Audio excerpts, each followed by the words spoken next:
Well, good afternoon, everybody. It's really fantastic to see you here and to just really take in this incredible place that is the British Museum, a world-class institution, which I'm really proud to say is also right in the heart of my constituency. So welcome to my manor.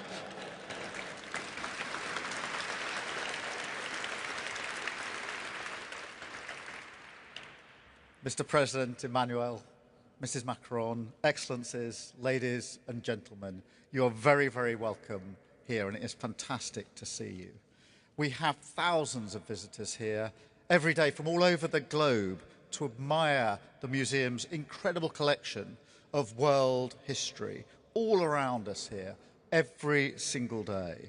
So it's a real pleasure to welcome two special sets of guests this afternoon, our brilliant French guests and friends who are all here, but also young people representing the next generation.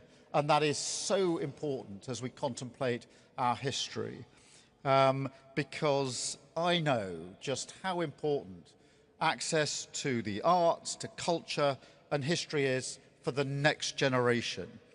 Its potential to spark the imagination. There'll be very many people who've come here and had their imagination sparked, and that has put a light on for them and for so many other people to transform young people's lives by bringing history and culture and art into them and opening their eyes to new possibilities and opportunities and encourage them to reach the full extent of their ambitions and their talents. So no matter where you're from or who you are, it's here to bring us together, to remind us of our shared history, but also the common bonds that endure across languages, across borders and cultures.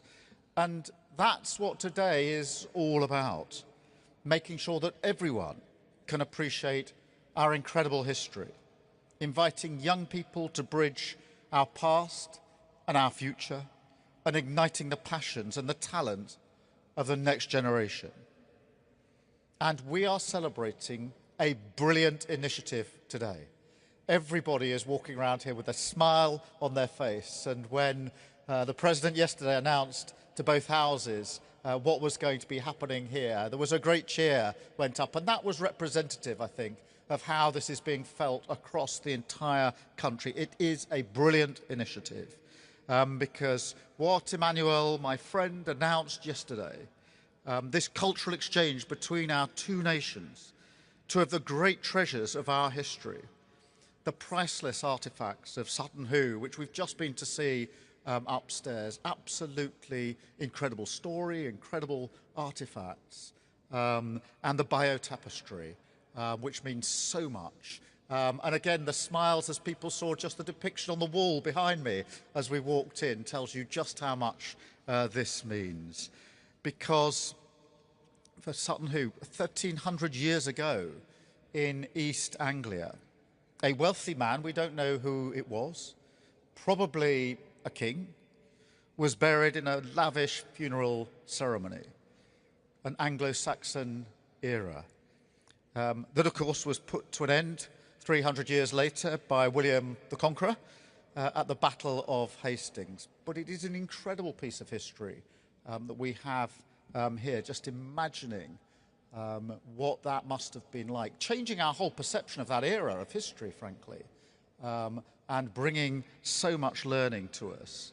And of course, the Battle of Hastings illustrated by the remarkable bio-tapestry, the beginning of 1,000 years of shared culture that is now defined by mutual admiration and kinship, as well, of course, as by some healthy competition, as anyone who is watching the Euros on Saturday will attest. But that history, that long history, forms the foundation of the European continent as we know it today. Now, both these treasures contain stories of war and of peace, of power and of politics, alliances and enemies, that we still know all too well in our modern world. They show us how connected our countries have always been. They deepen our appreciation of our shared history and enrich the relationship between our two nations today, because we are now entering a new era of world history, a time of huge change and turmoil that has led to insecurity for so many people.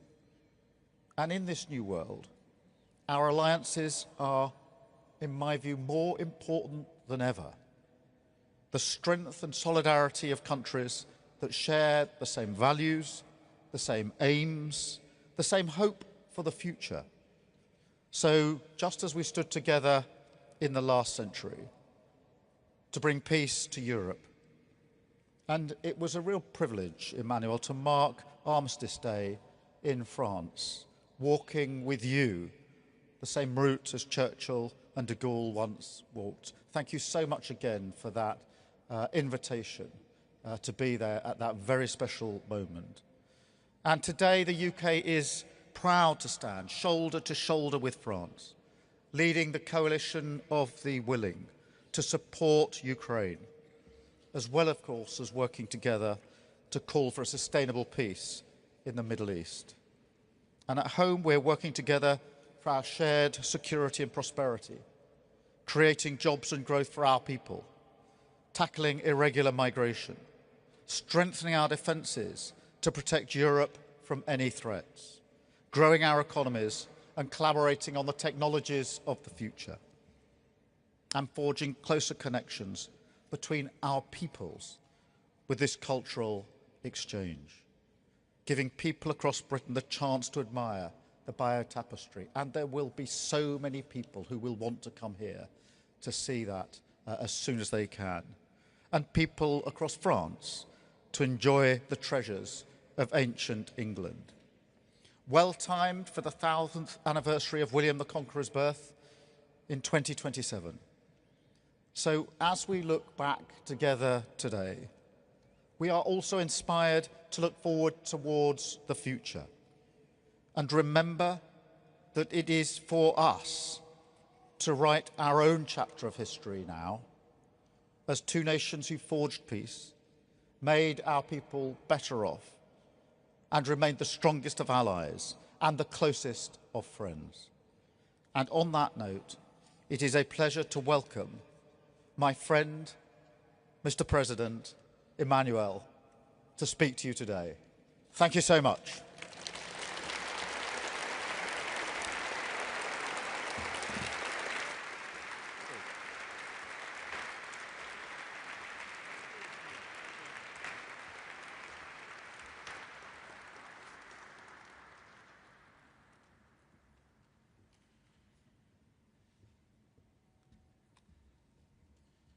Thank you. Thank you for your words, Mr. Prime Minister, dear Keir, Madam. Honourable Ministers, Mr. President of the British Museum, Your Excellencies, ladies and gentlemen, your Prime Minister expressed everything about the importance of this exchange and this cooperation. But allow me just to share a few words. First, to express our great pleasure and honour to be here in this iconic place. Indeed, being in a museum is never something, I would say, innocent. It's always being exposed to not just your culture, but the whole world, even from ancient times. And this is a clear relationship to universalism. And I want to commend you because we were just, informed in details about the project you have for the British Museum and a big, not just restoration, but I would say reinvention of your Western Ring. And on our side, we will try to reinvent a new phase and a new life for le Louvre, with this très grand Louvre, with the same ambition, trying to express not just our vision of the world, but gives the opportunity to our fellow citizens and citizens for the entire world to have the experience of beauty, the mystery of beauty, and a better understanding of art, invention, human cultures. And I think this common relation we have, and I do believe that our two countries, and you perfectly expressed it a few minutes ago, Mr. Prime Minister, is a very special relationship with the rest of the world and with universalism. And I think this is a treasure and something we have to cherish. I'm extremely happy to be part of you today because we've worked very hard during the past few years in order to make this exchange possible. And this is not just a potlatch as we made it in ancient times, but something, I think, very inventive. And you know, during decades, I have to say, I have to confess, we did our best not to be put in the situation to make this loan of biotapestry. And we found the best experts of the world to explain in perfect details why it was totally impossible to make such a loan. And believe me, we found them. And believe me, we're going to find them again. But we just decided a few years ago, and I have to pay tribute to your king, because it was a discussion together, and I saw his attachment, his willingness to have this project, and I'm very happy to make it with you, Mr. Prime Minister, dear Keir, my friend. We decided, and I want to thank our two special envoys, Mr. Belaval and Riquet, for the great job you did together on behalf of the two governments and the two nations. Thank you. But I have to say that beyond your work, I want to thank and compliment our two Ministers of Culture, because we went beyond the experts and we managed to find great solutions. So merci, Mesdames les Ministres. And I want to thank the British Museum, because the day you decided not just to welcome the biotapestry, but to say, let's look at certain who, let's look at how we can have, in fact, not just a loan, but exchange, create a new way to show to your people our own treasure. It unlocked everything. And the power of such an institution is wonderful. And I'm very happy about the great relations you have with the Louvre. And I hope that many projects will be organized by these two highest institutions. And I want to thank Bayeux, his mayor, clearly the museum and the whole team. And from the very beginning, the team, I would say, in Bayeux was very much in support of this approach. And this exchange will be organized between, I speak under your control, June 26 and June 27, broadly speaking, or June, September. And it will be a unique occasion to have millions of visitors coming here, and millions of visitors between Rouen and Caen in these two museums to visit precisely and discover certain who and some of the remarkable pieces you just presented to us. So really I want to thank this team who made possible, feasible, these loans and this exchange. My last word is to say, Mr. Prime Minister, you expressed how much important are our links and our future projects for our two countries, for Europe, and in these hectic times, for the rest of the world. And I strongly believe that culture is part of them. I strongly believe that as long as we will have people dedicated to life, to create,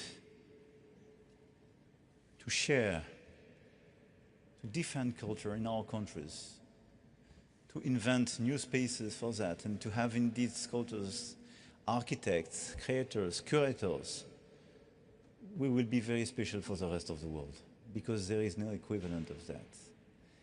And this type of tools are unbeatable. There is no trade war or tariffs against this kind of approach. And there is no new imperialism vis-à-vis this type of approach, because there is no barriers, there is no borders, by definition.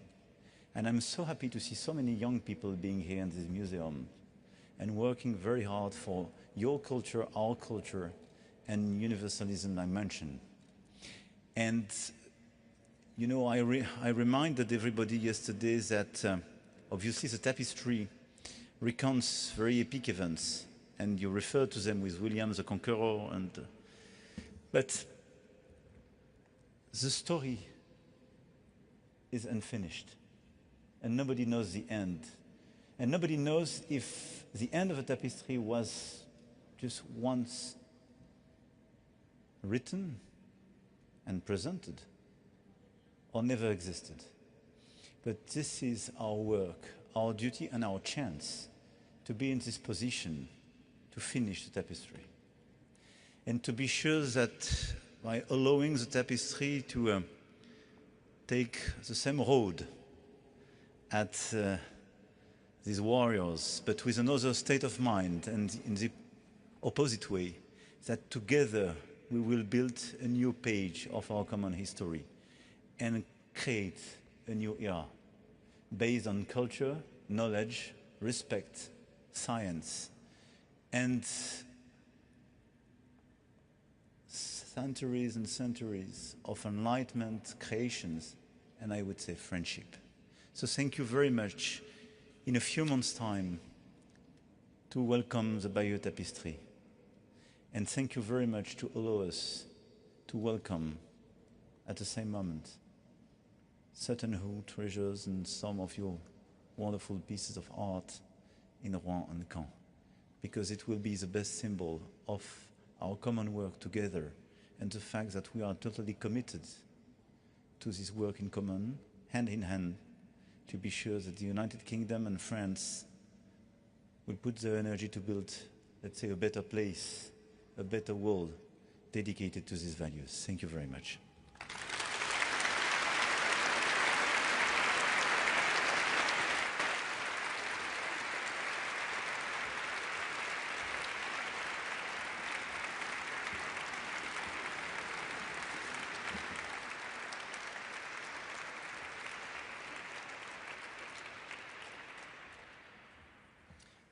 Monsieur le Président, Prime Minister, Madame Macron, Lady Starmer, it is fantastic to have you here today at the British Museum. You know, in front of any other head of state in the world, we would say, welcome to the greatest museum in the world. In front of the President of France, we say, welcome to one of the two greatest museums in the world. And to our Prime Minister, it is fantastic to have our local MP with us, and you have done lots for us over the years you have represented this constituency. Now, when the British Museum was founded in 1753, it was the world's first national public museum. It was founded by Parliament, separate from the Crown. It was not a royal collection, it wasn't an aristocratic collection, it wasn't a religious collection. It was a collection owned by the public, for the public, open to all and free to all. And that guiding principle has remained with us over the last couple of centuries. It is as much a product of the British Enlightenment as Voltaire and les droits de l'homme are of the French Enlightenment, the two great movements that shaped the early modern world. And you could say the idea of this museum has been as influential as any of the amazing objects inside it. So, Mr. President, I applaud the project that you have announced to reshape Le Louvre. It's a fantastic project.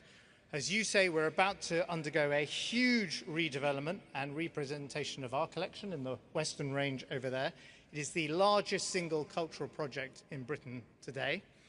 I want to thank Keir Starmer's government and Lisa Nandy, the Secretary of State, for the consistent and generous financial support that they are giving. And I think it's fitting to note that the brilliant architect who won our global competition, Lina Gottmer, who is here today, is based in Paris. It's important that here and at the Louvre both these projects succeed. It is the point that the President was making about universalism, because in an age where there are so many forces that are seeking to divide us and tell us why we are different from our neighbour, these great universal museums remind us about what we share in common and what binds us. And that is what next year's spectacular exhibitions here and in France will do. Now, much has been said about the Bayeux Tapestry. Here is the simple fact.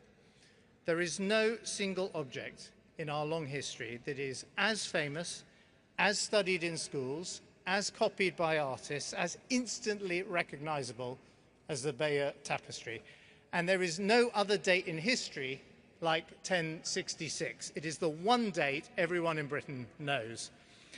And yet, in almost 1,000 years, the tapestry has never returned to these shores. The President was giving us some of the explanation for why that has not yet happened.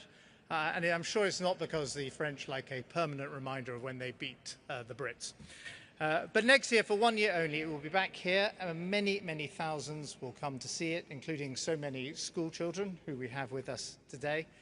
Let me thank, on the British side, all those who made this possible, to our Director, Nick Cullinan, Jill Maggs, our Director of Programming here, and the team here, Lisa Nandy, Chris Bryant, did a fantastic job with Peter Ricketts on the diplomacy. And I think a special thanks to the friends in the museum in Bayeux who've been so welcoming to this idea. This is a once-in-a-generation exhibition. There's always one exhibition that eclipses all others of its generation. There was Tutankhamun's mask, there was the terracotta warriors. This is the blockbuster show of our generation. I think it will grip the imagination of the nation, just as I hope the people of France will fall for the romance of the warrior ship burial at Sutton Hoo and those extraordinary chessmen discovered on the wild Isle of Lewis. And this mutual loan of some of our greatest national treasures shows what museums like ours can do with a little determination, a little trust, and a little imagination, and let it serve as a model to others. It's a symbol of the friendship between Britain and France. And let me say this in conclusion. Mr. President, Prime Minister, congratulations to you both on bringing some sanity and fraternity back to the relationship between our two great nations, for that is exactly what we both and the world needs more of right now. Thank you.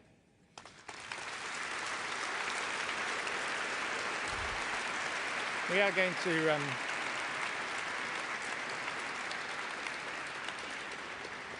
can I invite onto the stage our two Ministers of Culture, Lisa Nandy and Madame Dati, and the Director of the British Museum, Nick Cullinan, who will sign the agreement.